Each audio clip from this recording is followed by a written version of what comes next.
est ici au cœur des études anciennes, une très belle bibliothèque et des laboratoires de recherche qui travaillent essentiellement sur les mondes anciens.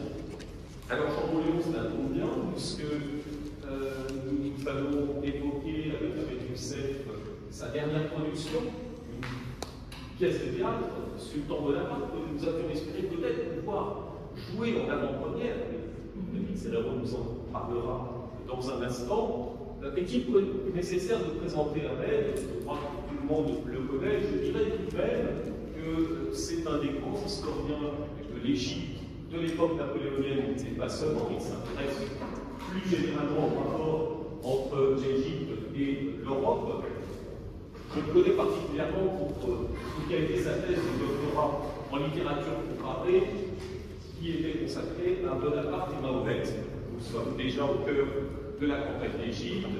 Il a également traduit en arabe la correspondance de Napoléon, plus exactement le volume 2 qui est consacré à la campagne d'Égypte. Et c'est tout à fait méritoire. L'autre jour, nous étions à une rencontre, David était présent, autour des historiens anglais qui travaillaient à l'histoire militaire de l'Empire, et la question s'est posée, faut-il la traduire?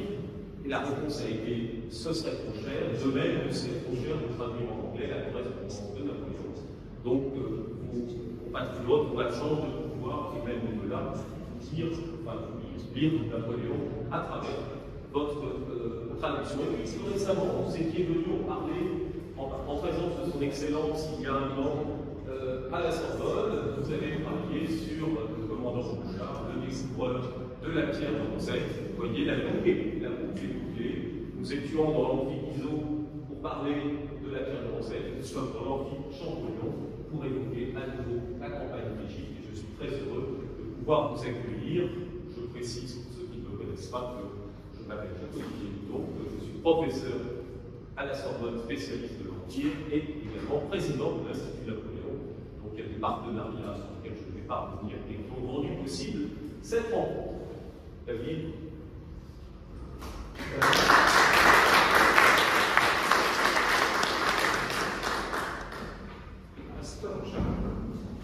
C'est suffisant de choses à faire.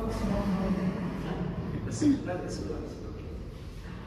tu as mis une belle veste de couleur saumon. Je vous cache, il y a Qui est-ce qui est déjà allé en Égypte? Votre excellent, je pense, Tout d'abord, je voudrais saluer David Chantral, s'il vous plaît, exactement historien sur Napoléon, et un grand merci à M. Jacques-Olivier Boudon de son invitation. Vous pouvez applaudir, s'il vous plaît. Grand honneur d'éditer cette pièce de théâtre qui est née un peu de notre rencontre, puisque je lui ai dit, mais c'est dommage, il n'y a pas de pièce de théâtre vraiment sur Napoléon, plus précisément sur Bonaparte, qui se situe en Égypte.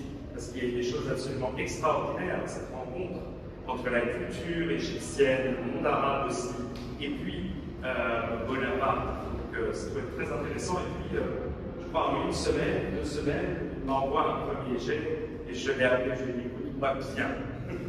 C'est un chef-d'œuvre. Et je vous dis, à New York, j'ai produit une centaine de productions théâtrales sur Broadway. J'ai joué tous les plus grands rôles shakespeariens. Je sais un peu de quoi je parle. C'est vraiment, vraiment un chef-d'œuvre. Voilà. Donc merci, monsieur. C'est Shakespeare égyptien.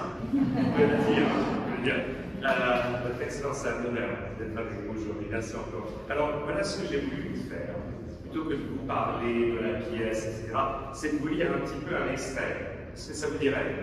Voilà. Alors, tout d'abord, il a créé un personnage du narrateur qui est très, très, très intéressant et qui un peu situe où est-ce qu'on se trouve dans cette pièce. Alors, je vais vous lire un petit peu ce que le narrateur dit au début. L'Égypte, dit Napoléon, est située entre deux mers, en réalité entre l'Orient et l'Occident. Alexandre le Grand conçoit le plan d'y transporter le siège de son empire et de faire de l'Égypte le point central du commerce du monde. L'Égypte le lui offrirait en reliant l'Afrique et l'Asie à l'Europe. L'empire des Turcs s'écoule tous les jours. La possession de ces îles nous mettra à même de le soutenir autant que cela sera possible, ou d'en prendre de notre part. Les temps ne sont pas éloignés où nous sentirons que, pour détruire véritablement l'Angleterre, il faut nous emparer de l'Égypte. Le vaste empire ottoman qui mérite tous les jours nous met dans l'obligation de penser de bonnes heures à prendre des moyens pour conserver notre commerce du Levant. Donc, selon les ordres du territoire, Bonaparte s'emparera de l'Égypte, chassera les Anglais de la mer Rouge, fera couper l'isthme de Suez et améliorera par tous les moyens qui seront son pouvoir le sort de l'Égypte. À l'aube du 1er juillet 1798, Bonaparte s'empare d'Alexandrie. Il est vainqueur des pyramides, il mène une politique d'entente avec les Égyptiens, de respect de leur religion, mais dans la nuit du 3 au 4 janvier 1799, 3 femmes du Caire sont assassinées. À la suite d'une enquête, 2 officiers de la brigade du général Bond sont reconnus coupables. Les circonstances laissent des soupçons sur le caractère sexuel du meurtre. Le choc dans la population et jusqu'au sein de l'armée alarme Bonaparte. Ce fait divers contredit au fond sa politique de respect de l'islam. Il exige une punition exemplaire. À un moment très difficile où l'armée qui a subi tour à tour le désastre d'Abou-Bakr et la révolte du Caire, il pense à ordonner l'exécution des militaires. À la veille de la campagne de la Syrie, craignant un mouvement de contestation, voire de désobéissance au sein de l'armée, les généralissimes Kléber et Menou demandent à rendre Bonaparte pour lui dire que son statut de sultan sur l'Orient dépendait de sa décision à rendre justice aux musulmanes assassinés, aux femmes musulmanes assassinées. Dans la salle d'armes de la citadelle de Saladin, surplombant la capitale égyptienne, du siège du QG de la garnison, Bonaparte, à la veille de l'annonce de sa décision, donne rendez-vous à Kléber et à Menou. Donc ça, c'est ce qu'on appelle en anglais le setting, c'est-à-dire là où se passe la pièce, ce qui se passe avant, et c'est très important sur l'influence des personnages. Alors maintenant, arrive Bonaparte, il y a déjà eu Kléber et Menou qui ont un petit peu parlé, Menou et Kléber qui sont dans la salle. Alors, Bonaparte arrive. Je sais combien je peux compter sur vous deux. J'aurais aimé que Berthier, Murat, Mélillard, Bertrand et Marmont soient présents à cette réunion. Mais j'ai préféré que chacun soit à son poste dans ces moments difficiles. Et puis, le temps des délibérations se compte au nombre des intervenants. Ne me rappelez pas ce Talleyrand, ce traître, ce lâche. J'ai monté toute cette aventure d'Égypte avec lui. J'ai été presque poussé à m'éloigner, plus précisément à m'écarter par lui, au nom des intérêts de la France. On m'a chargé de couper la route des Indes aux Anglais. J'ai accepté une promesse de sa part, partir en même temps que notre flotte à Istanbul pour rassurer le sultan sur la nature de notre présence en Égypte. Et notre armée se préserverait pour le calife. Il préserverait l'Égypte et la Mecque contre les convoitises des Anglais. Or, Talleyrand n'a jamais honoré sa promesse. Les résultats de ce déshonneur, le calife ottoman met en prison notre consul, Pierre Jean-Marie Ruffin, et déclare la guerre sainte à la France. C'est peut-être grâce à la conversion du général Menou que nous pourrons échapper à la fatwa du sultan ottoman. L'armée qui s'étant moquée du nouveau nom du commandant en chef de la place de Rosette, Abdallah Jacques Menou, ne sera sauvé que par lui. Mais rassurez-vous, Kléber, mes soldats ne craignent pas la mort. Ce sont leurs supérieurs qui craignent pour leur fortune. Mes soldats regardent la mort en face. Nous allons discuter de cette punition que je dois prononcer demain avant l'aube. Je sais que nous devons être en état et en bonne disposition pour prendre la décision la plus adéquate. Je vais demander à Louis Almeida, le commandant de la citadelle, de nous apporter quelques desserts égyptiens. Savez-vous pourquoi appelle-t-on en Égypte ce dessert de Koum Ali? Son histoire est un peu liée à la France. À l'origine, c'était un dessert empoisonné. Mais ne vous inquiétez pas, nous n'allons quand même pas tuer comme les Turcs. Voici l'histoire de ce dessert qui vous a fait si peur. Les vieux péchés ont de longues ombres. Le sultan Nedjib fut le dernier descendant de Saladin à la tête de l'Égypte et de la Syrie. Au moment où Saladin entame sa conquête de l'Égypte en 1250, Nedjib meurt. Il laisse derrière lui un seul fils, Toran Shah, qui était alors en Irak, et son épouse Shajar Ador, cela veut dire en arabe l'arbre des terres. En accord avec les généralistes de l'armée mamelouk de son défunt sultan, Shajar Ador prend le pouvoir et ordonne qu'on envoie une délégation en Irak pour emmener Toran. C'est là que le calife Abbasside a envoyé une lettre aux généralistes mamelouks en leur disant « Dites-nous s'il vous manque des hommes pour qu'on vous envoie un. » Une femme musulmane à la tête de l'Égypte. C'est rare. Le cas de Shajar Ador est unique dans l'histoire de l'islam. Cela pourrait donner de l'espoir à mon épouse, Joséphine de Beauharnais. Joséphine préférait le titre d'impératrice à celui de sultan. Enfin, l'histoire nous le dira. Pour l'instant, restons avec la sultane Shajar Ador.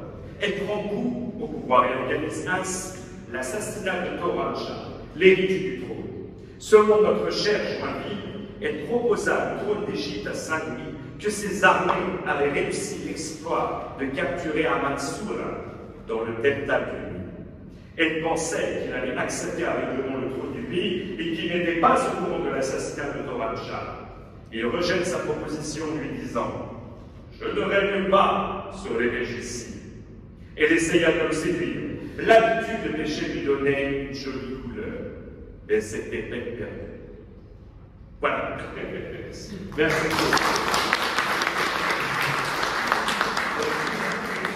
Une petite idée. En fait, ce que je vous ai fait, ce monologue, il y a dedans, c'est entrecoupé de réponses, de menus, de Kléber, etc. Mais je vais vous faire une version. Voilà, le reste, vous pouvez le découvrir dans le livre. J'aimerais juste vous lire deux petits discours. Est-ce que c'est possible? Deux petits discours que Bonaparte a fait à cette époque en Égypte, qui, je pense, en dit long sur le respect qu'avait Bonaparte, sur le personnage qu'avait Bonaparte, je pense pour la civilisation humaine en général, mais encore plus, je trouve, pour les Égyptiens. Il reprend des phrases qui font aussi partie de prières musulmanes, qu'il a intégrées dans son discours, c'est très intéressant. Au nom du Dieu clément et miséricordieux, il n'y a point d'autre Dieu que Dieu, il n'a ni fils ni associé dans son empire. Peuple de l'Égypte, on vous a dit que je ne suis venu ici que pour détruire votre religion. Cela est un mensonge, ne le croyez pas. Dites à ces diffamateurs que je suis venu chez vous que pour arracher vos droits des mains des tyrans et pour vous les restituer. Et que, plus que les Mamelouks, j'adore Dieu et respecte son prophète et le Coran. Dites-leur aussi que tous les hommes sont égaux devant Dieu. La sagesse et les vertus et les talents mettent seuls de la différence entre eux. Or, entre les Mamelouks, la sagesse et les vertus, il y a une grande distance. Qu'est-ce donc qui les distingue des autres pour s'approprier l'Égypte et avoir exclusivement tout ce qui se trouve de mieux parmi les belles esclaves, les beaux chevaux, les maisons somptueuses?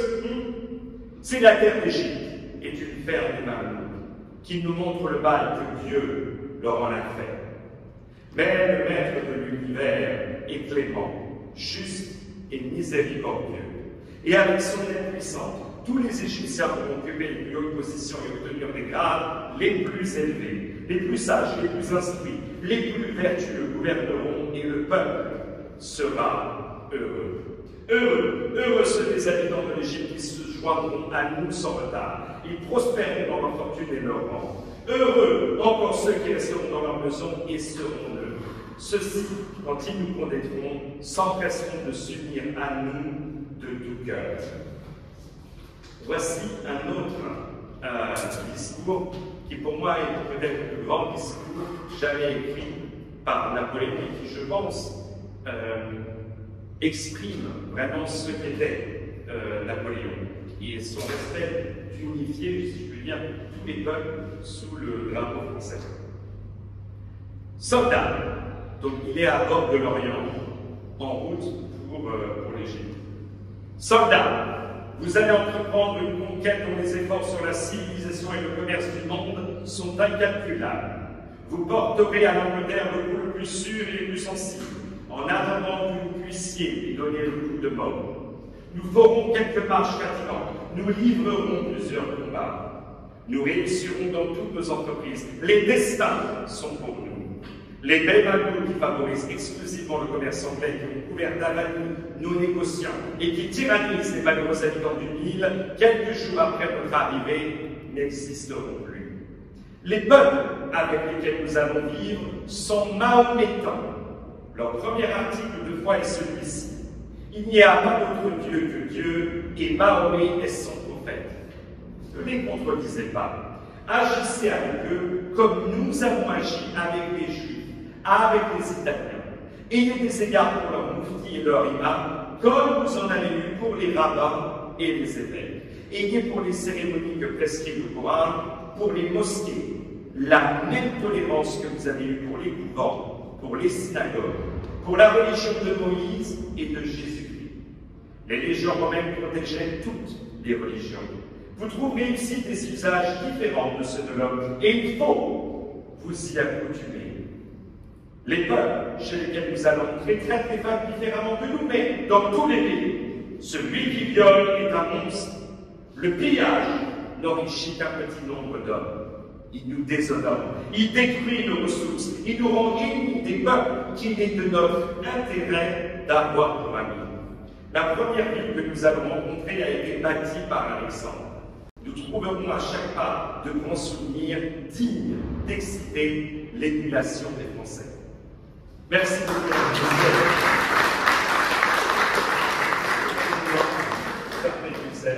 C'est à vous. Des applaudissements pour Ahmed Youssef. Mesdames et messieurs, je n'ai pas le talent de ce grand ténor que nous avons ce soir. David est d'abord un monstre de scène et en plus c'est un passionné d'histoire, notamment l'histoire napoléonienne.